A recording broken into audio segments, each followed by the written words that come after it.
ನಮಸ್ತೆ ಫ್ರೆಂಡ್ಸ್, ಇವತ್ತೊಂದು ಮಾವಿನ ಹಣ್ಣಿನಲ್ಲಿ ಒಂದು ವೆರೈಟಿ ಆಗಿರೋ ರೆಸಿಪಿ ಮಾಡೋಣ. ಇವತ್ತು ನಾನು ಈ ಮಾವಿನ ಹಣ್ಣಿನ ಜೊತೆ ರವೆ ಹಾಕ್ಕೊಂಡ್ಬಿಟ್ಟು ಈ ರೆಸಿಪಿ ಮಾಡ್ತಾ ಇದ್ದೀನಿ.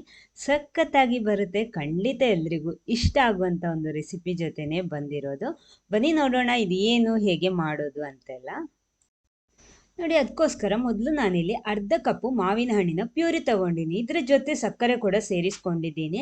ಟೇಸ್ಟ್ ನೋಡಿಕೊಂಡು ಸಕ್ಕರೆ ಕೂಡ ಸೇರಿಸ್ಕೊಳ್ಳಿ. ನಾನಿನ್ನು ಎಕ್ಸ್ಟ್ರಾ ಸಕ್ಕರೆ ನಾನು ಇದಕ್ಕೆ ಹಾಕ್ತಾ ಇಲ್ಲ. ಆಮೇಲೆ ಮುಕ್ಕಾಲು ಕಪ್ಪಿನಷ್ಟು ರವೆ, ಬಾಂಬೆ ರವೆ ತಗೊಂಡಿರೋದು, ಚಿರೋಟಿ ರವೆ ಆದರೂ ಪರವಾಗಿಲ್ಲ. ರುಚಿಗೆ ತಕ್ಕಷ್ಟು ಉಪ್ಪು ಸೇರಿಸ್ಕೊಂಡ್ಬಿಟ್ಟು ಚೆನ್ನಾಗಿ ಒಂದ್ಸಲ ಈ ರೀತಿ ಮಿಕ್ಸ್ ಮಾಡ್ಕೊಳ್ಳಿ.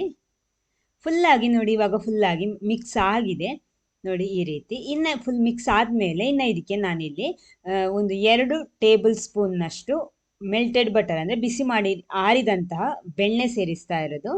ಅದನ್ನು ಕೂಡ ಹಾಕ್ಕೊಂಡ್ಬಿಟ್ಟು ಚೆನ್ನಾಗಿ ಮಿಕ್ಸ್ ಮಾಡ್ಕೊಳ್ಳಿ. ಈ ರೀತಿ ಫುಲ್ಲಾಗಿ ಒಂದ್ಸಲ ಈ ರೀತಿ ಮಿಕ್ಸ್ ಆಗಬೇಕು.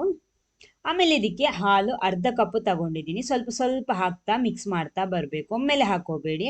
ಆಮೇಲೆ ಎಕ್ಸ್ಟ್ರಾ ಬೇಕಿದ್ರೆ ನಿಮಗೆ ಸೇರಿಸ್ಬೋದು, ಅದ ಕಾರಣ ಒಮ್ಮೆಲೆ ಹಾಕೋಬಾರ್ದು. ಮೊದಲು ಸ್ವಲ್ಪ ಹಾಕ್ಕೊಂಡ್ಬಿಟ್ಟು ಈ ರೀತಿ ಮಿಕ್ಸ್ ಮಾಡಬೇಕು.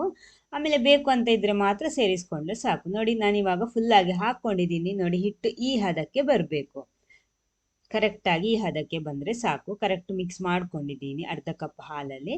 ಇನ್ನೊಂದು 1/4 ಟೀ ಸ್ಪೂನ್ನಷ್ಟು ಬೇಕಿಂಗ್ ಸೋಡಾ ಕೂಡ ಹಾಕ್ಕೊಂಡ್ಬಿಟ್ಟು ಮಿಕ್ಸ್ ಮಾಡ್ತೀನಿ ಈ ರೀತಿ. ನೋಡಿ, ಇವಾಗ ಹಿಟ್ಟು ರೆಡಿ ಆಗಿದೆ. ನೆಕ್ಸ್ಟ್ ನಾನೊಂದು ಕೇಕ್ ಟಿನ್ ತಗೊಂಡಿದ್ದೀನಿ, ಅಥವಾ ನಾರ್ಮಲ್ ಸ್ಟೀಲ್ ಪಾತ್ರೆ ಆದರೂ ಪರವಾಗಿಲ್ಲ. ಅದಕ್ಕೆ ಸ್ವಲ್ಪ ಬೆಣ್ಣೆ ಸ್ಪ್ರೆಡ್ ಮಾಡಿಬಿಟ್ಟು ಸ್ವಲ್ಪ ಗೋಧಿ ಹಿಟ್ಟಲ್ಲಿ ಕವರ್ ಮಾಡ್ಕೊಂಡಿದ್ದೀನಿ. ಇಲ್ಲಾಂದರೆ ಬಟರ್ ಪೇಪರ್ ಹಾಕ್ಕೊಂಡ್ರು ಆಗ್ಬೋದು. ನೋಡಿ, ಅದರಲ್ಲಿ ಈ ಹಿಟ್ಟನ್ನೆಲ್ಲ ಹಾಕ್ತಾ ಇದ್ದೀನಿ ನಾನು. ಹಾಕ್ಕೊಂಡ್ಬಿಟ್ಟು ಒಂದ್ಸಲ ಲೆವೆಲ್ ಮಾಡ್ಕೊಳ್ಳಿ ಈ ರೀತಿ. ಫುಲ್ಲಾಗಿ ಲೆವೆಲ್ ಮಾಡ್ಕೊಳ್ಳಿ. ಆಮೇಲೆ ನಾನಿಲ್ಲಿ ಕುಕ್ಕರ್ ಆಲ್ರೆಡಿ ಬಿಸಿ ಮಾಡೋದಕ್ಕೆ ಇಟ್ಟಿದ್ದೆ 10 ನಿಮಿಷ. ಅಂದರೆ ಅದರ ಗ್ಯಾಸ್ಕೆಟ್ ಮತ್ತು ವಿಸಿಲ್ ತೆಗೊಂಡ್ಬಿಟ್ಟು ಅದರ ಒಳಗಡೆ ಒಂದು ಸಣ್ಣ ಬೌಲು ಕೂಡ ಸೆಟ್ ಮಾಡ್ಕೊಂಡಿದ್ದೀನಿ. ಅದರ ಒಳಗಡೆ ಈ ರೀತಿ ಇಟ್ಬಿಟ್ಟು ಇದನ್ನು ಬೇಕ್ ಮಾಡ್ತೀನಿ. ಅಥವಾ ನಾರ್ಮಲ್ ನಿಮಗೆ ಕಬ್ಬಿಣದ ಕಡಾಯಿ ಇಟ್ಕೊಂಡ್ಬಿಟ್ಟು ಅದರ ಮೇಲ್ಗಡೆ ಈ ಪಾತ್ರೆಯಲ್ಲಿ ಹಾಕ್ಕೊಂಡ್ಬಿಟ್ಟು ಬೇಯಿಸ್ಬೋದು. ಹೇಗೆ ಬೇಕಿರೋ ಬೇಯಿಸ್ಬೋದು. ನೋಡಿ, ಈ ರೀತಿ ಹಾಕ್ಕೊಂಡ್ಬಿಟ್ಟು ನಾನಿಲ್ಲಿ ಇದನ್ನು ಬೇಯಿಸ್ತಾ ಇದ್ದೀನಿ. ಇದಿಲ್ಲಿ ಬೇಕಾಗ್ತಾ ಇರಲಿ. ಅಷ್ಟೊತ್ತಿಗೆ ಇನ್ನೊಂದು ಪ್ಯಾನ್ ತಗೊಂಡ್ಬಿಟ್ಟು ಅದಕ್ಕೆ 2 ಕಪ್ ಹಾಲು ಹಾಕ್ತಾ ಇರೋದು ಮೊದಲು. ಆಮೇಲೆ 2 ಕಪ್ ಹಾಲು ಇದು ಚೆನ್ನಾಗಿ ಕುದಿ ಬಂದು ತಿಕ್ಕಾಗಿ ಬರಬೇಕು. ನಿಧಾನಕ್ಕೆ ಬೇಯಿಸ್ಬೇಕು. ಆಮೇಲೆ ಇಲ್ಲಿ ಸಕ್ಕರೆ ನಾನು ಇಲ್ಲಿ ಕೂಡ ಅದೇ ರೀತಿ ನಾನು ಇದಕ್ಕೆ ಹಾಕ್ತಾ ಇಲ್ಲ. ಅಂದರೆ ನಾನಿಲ್ಲಿ ಮಾವಿನ ಹಣ್ಣಿನ ಪ್ಯೂರಿ ಉಪಯೋಗಿಸ್ತೀನಿ, ಅದಕ್ಕೆ ಹಾಕ್ಕೊಂಡಿರೋದು. ನೀವು ಇದಕ್ಕೆ ಬೇಕಿರೋ ಹಾಕ್ಬೋದು. ನಿಮಗೆ ಬೇಗ ದಪ್ಪ ಬರಬೇಕು ಅಂತ ಇದ್ದರೆ ಹಾಲಿನ ಹುಡಿ ಕೂಡ ಹಾಕ್ಕೋಬೋದು. ಆವಾಗ ಬೇಗ ತಿಕ್ಕಾಗಿ ಬರುತ್ತೆ. ಇದೇ ರೀತಿ ಚೆನ್ನಾಗಿ ಕುದಿಸಿ ಇದನ್ನು ದಪ್ಪ ಮಾಡಬೇಕು. ನೋಡಿ, ನಾನು ಇಷ್ಟು ಕುದಿಸ್ಕೊಂಡಿದ್ದೀನಿ, ಸಾಕು. ಇನ್ನು ಸ್ಟವ್ ಆಫ್ ಮಾಡ್ಕೊಳ್ಳಿ. ಚೆನ್ನಾಗಿ ಕುದಿ ಬಂದಮೇಲೆ ಸ್ಟವ್ ಆಫ್ ಮಾಡಬೇಕು. ಕುದಿ ಬಂದು ಚೆನ್ನಾಗಿ ದಪ್ಪ ಬಂದಮೇಲೆ ಸ್ಟವ್ ಆಫ್ ಮಾಡ್ಕೊಳ್ಳಿ.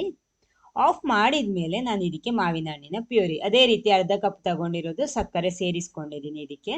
ಆದ ಕಾರಣ ನಾನು ಇಲ್ಲಿ ಹಾಲಿಗೆ ಸಪ್ರೇಟ್ ಹಾಕ್ತಾ ಇಲ್ಲ. ಇನ್ನು ಫುಲ್ಲಾಗಿ ಒಂದ್ಸಲ ಮಿಕ್ಸ್ ಮಾಡ್ಕೊಳ್ಳಿ. ಅಂದರೆ ಇದೊಂದು ಮ್ಯಾಂಗೋ ರಬ್ಡಿ ಮಾಡ್ತಾ ಇರೋದು ಈ ಮಿಕ್ಸ್. ನಾನಿಲ್ಲಿ ಚೆನ್ನಾಗಿ ಮಿಕ್ಸ್ ಮಾಡ್ಕೊಂಡ್ಬಿಟ್ಟು ನೋಡಿ ಈ ರೀತಿ ಬಂದಿದೆ. ಫುಲ್ಲಾಗಿ ನೋಡಿ ಇಷ್ಟು ಥಿಕ್ನೆಸ್ ಕರೆಕ್ಟಾಗಿ ಇದೆ.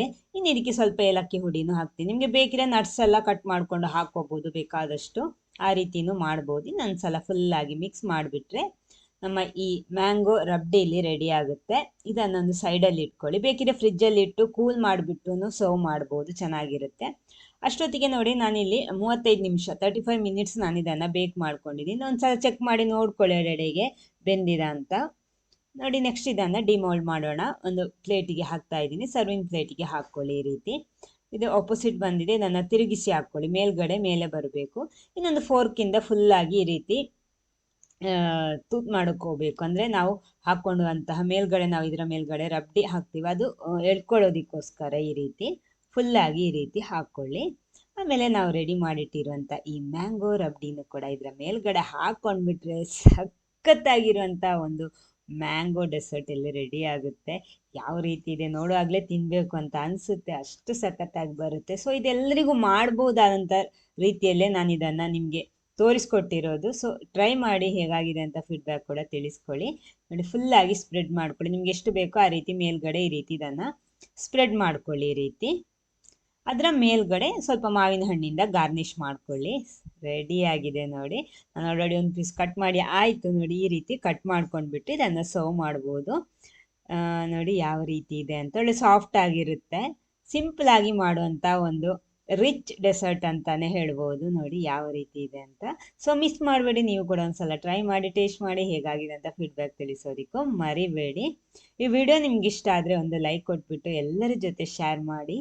ಫಸ್ಟ್ ಟೈಮ್ ಚಾನಲ್ ನೋಡೋರು ದಯವಿಟ್ಟು ಚಾನಲ್ ಸಬ್ಸ್ಕ್ರೈಬ್ ಮಾಡಿ ಸಪೋರ್ಟ್ ಮಾಡಿ. ಫೇಸ್ಬುಕ್ ಪೇಜಲ್ಲಿ ವಿಡಿಯೋ ನೋಡ್ತೀರಿ, ಪೇಜ್ ಫಾಲೋ ಮಾಡೋದಿಕ್ಕೂ ಮರಿಬೇಡಿ. ಇನ್ನೊಂದು ವೆರೈಟಿ ಟೇಸ್ಟಿ ಹೆಲ್ದಿ ರೆಸಿಪಿ ಜೊತೆನೇ ಬರ್ತೀನಿ. Okay, thank you.